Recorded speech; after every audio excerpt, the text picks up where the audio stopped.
그럼 양도세 계산은 어떻게 하냐? 양도세는 이제 과표하고 세율, 아까도 말씀드린 것처럼 이 두 가지만 알면 되는데, 근데 양도세부터는 좀 자세하게 봐야 돼. 왜냐면 그 말은 공부를 하면 할수록 줄일 수가 있고 돈이 되니까. 그럼 양도세 과표부터 봅시다. 양도세 과표는 양도가에서 취득가를 빼요. 그리고 여기서 필요금비 빼고 장기부 특별공제 빼고 기본공제를 뺍니다. 다 빼는 거예요. 양도가는 뭐죠? 실제 내가 판 금액, 실거래가예요. 2006년부터 적용이 됐죠. 취득가도 실거래가예요. 그럼 내가 10억에 팔았다. 그럼 상대방은 그게 10억이 취득가가 되죠. 서로 크로스 체크가 돼. 이해됩니까? 그래서 내가 나중에 다운계약서를 썼다 하더라도 나중에 상대방이 그거를 업해가지고 올려가지고 하면은 이제 나중에 걸리고 뭐고 걸리면은 양쪽 다 걸린다. 안 하시는 게 좋고. 그 다음에 이제 장기보유 특별공제는 이제 뒤에서 볼 건데 이게 굉장히 중요하고요. 법에서 정해져 있고 기본공제도 250만 원 딱 정해져 있습니다. 즉 밑줄 친 거는 내가 어떻게 컨트롤이 안 돼. 그러면 내가 컨트롤할 수 있는 건 유일하게 필요경비밖에 없어요. 그럼 이 필요경비가 뭔지를 알아야지 세금을 줄이겠죠. 그리고 이 필요경비는 마이너스 값이잖아. 차감되는 값이기 때문에 이 필요경비를 많이 받아야 되겠지. 그래서 이게 돈이 된다. 자, 계산 과정을 아까는 가로로 봤는데 이제 세로로 봅시다. 양도가에서 취득가를 빼고 필요경비를 빼고 장기보유 특별공제를 빼고 기본공제를 빼면 과세표 중 과표가 나오는데 중간에 좀 못 본 단어가 나오죠. 다시 양도차익 그리고 양도소득금액 그리고 여기서 제가 양도차익을 제가 빨간색으로 했죠. 중요하니까 빨간색을 했겠지. 양도차익을 알아야 장기보유 특별공제 구할 수가 있어요. 장특공이라고 하는데 이게 되게 중요한데 장특공이 만약에 10%다. 이게 무슨 말이냐면 양도차익의 10%를 뺀다 그 말이에요. 그럼 양도차익이 1억이면 장특공 10%일 때 1,000만 원을 빼서 9천에 대해서만 세금 매긴다는 거지. 그럼 양도차익을 내가 구해야지 장특공을 구할 수가 있어요. 그럼 양도차익이 뭐다? 양도가에서 취득가하고 필요경비 두 개를 뺀 금액이다. 이걸 기억하셔야 돼. 아시겠죠? 그래서 한번 해보자. 양도가 3억 3천, 취득가 3억, 필요경비 1,000만 원, 기본공제 250만 원. 5년 보유하고 장특공 10%라고 가정했을 때 과표 구하는 건데 곧바로 하면 어려우니까 차근차근 해보자는 거예요. 양도 차익을 먼저 구해야 돼. 양도 차익은 양도가에서 취득가를 빼고 필요경비를 뺀 거기 때문에 양도가 3억 3천, 취득가 3억, 그리고 필요경비 1,000을 빼면은 2천만 원이 양도 차익이 나오죠. 장기 보유 특별공제는 양도 차익에다 장특공 요율을 곱하면 되잖아요. 그래서 2천에 10%를 곱하면은 200만 원이 나오는 거야. 그리고 마지막 과표는 양도차익 2,000, 장특공 200, 그리고 기본공제 250을 빼면은 1,550이 나오는 거예요. 그러면 그 1,550이 뭐다? 과표요, 과표. 그럼 여기에 적용되는 세율만 구해버리면은 끝나는 거지. 여기서부터는 기계적으로 나오는 거예요. 자, 그래서 세율을 본다, 이제. 세율은 조금 더 복잡해. 그리고 안타깝게도 개정된 게 없어요. 자, 세율은 현재 어떻게 돼 있냐? 항상 주택하고 주택 외 부동산 두 개로 나누시면 돼요. 그럼 주택 외 부동산, 상가, 토지 이런 것들 다 이쪽이에요. 1년 미만 50, 1년에서 2년 40, 그리고 2년 이상 기본세율인데 이때 기본세율은 6에서 45%짜리다. 요거를 아시면 됩니다. 우리는 관심사항이 주택인데요. 주택하고 조합원 입주권은 현재 1년 미만 70, 1년에서 2년 60, 2년 넘어야 기본세율, 즉 6에서 45. 많아요, 적어요? 많죠. 엄청 많죠. 그렇기 때문에 우리가 주택을 사서 1년 미만 단타를 친다? 그럼 70% 돼야 돼. 그럼 이제 이거를 피하려고 이제 매매업을 하는 거예요. 왜냐면 양도세가 아니라 사업소득으로 가버리니까. 그래서 1년 미만 70, 1년에서 2년 60이 이렇게 나온다는 거고요. 그리고 만약에 주택하고 조합원 입주권이 아니라 만약에 분양권이다.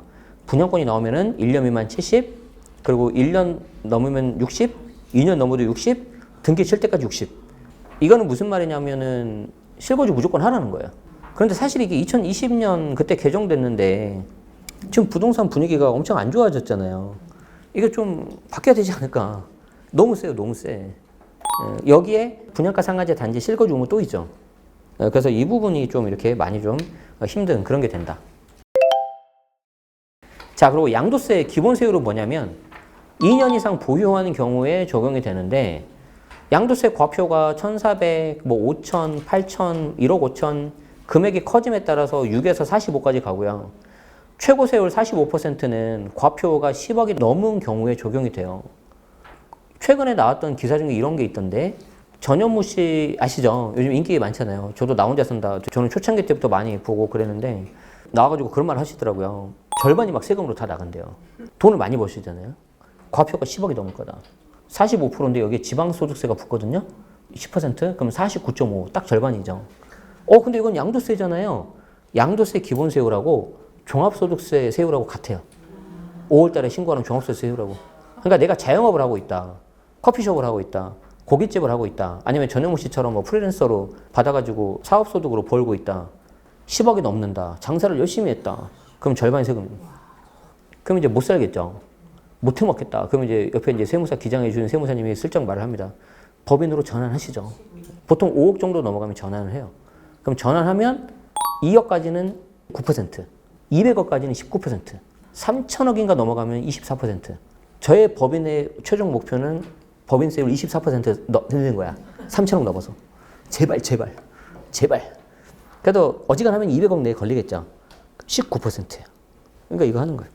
교육하고 컨텐츠 만들고 그 돈 모이면 투자하고 난 이 삶이 좋은 거지. 그래서 하루키 씨 알아요? 무라카미 하루키? 저는 그분 작품도 좋아하는데 그분의 라이프를 되게 좋아하거든요. 새벽 4시, 5시 일어나잖아요. 그리고 그때부터 한 6시간 정도 글만 써요. 점심 때까지. 그리고 이제 글 다 쓰고 나면 이제 밥 먹고 달리기 좋아하잖아요. 달리기 하고 수영하고 책 보고 음악 듣고 일찍 자요. 다시 새벽에 일어나고 계속 반복해요. 저는 그냥 그렇게 살고 싶어. 그렇게 살다가 교육하고 강의하고 돈 생기면은 그냥 하나씩 투자하고 그냥 부동산 1년에 하나만 하면 돼. 많이 할 필요도 없어. 그러니까 부동산이 좋은 게 그거예요. 할 때 바짝 하면 돼요. 근데 주식은 어떻게 해야 돼요? 계속 쳐다보겠지. 그래서 내가 이걸 보고 접었어요. 저 우리 부장님은 이걸 맨날 보고 있는데 나는 이걸 못 보잖아요. 딴짓을 못 하잖아. 근데 저분은 대놓고 딴짓을 하잖아. 내가 저 사람을 이길 수 있을까? 못 이긴다. 접자. 어쨌든 그렇게 하는데 이런 것들을 보면은 단순히 세금이 얼마 많냐 적냐 이게 문제가 아니라 내가 삶을 어떻게 살아야 되는지 알 수 있는 거죠. 그래서 처음에는 근로소득으로 돈을 많이 버셔야 되는데 나중에는 법인을 하셔야 될 거예요. 그래서 이 양도세 기본세율하고 개인 종합소득세 세율하고는 똑같다. 그거를 좀 알아두시면 되겠어요. 그래서 지금까지 포인트를 도출해보면 과표는 필요경비를 많이 받으시면 됩니다. 세율에 있어서는 2년 이상 보유만 잘 하시면 됩니다. 이게 제일 중요합니다. 그렇죠? 과거에는 1년만 됐을 때 기본세율 됐을 때는 단타치기가 되게 좋았어요. 새 끼고 사. 전세 딱 돌아가잖아요. 그러면 전세가 2년이잖아요. 그러면 1년 딱 되고 났을 때 그때부터 슬슬 작업을 해. 가지고 이제 저희 새 낀 물건인데 이거 팔고 갈아탈 수가 딱 있었어. 근데 지금은 2년이죠. 애매해져 버렸죠. 게다가 뭐가 있어요? 청구권 써버려요. 매수자가 이거 청구권 썼어요? 안 썼어요? 행사했어요? 안 했어요? 봤을 때 아직 안 했어요? 그러면 안 사버려요.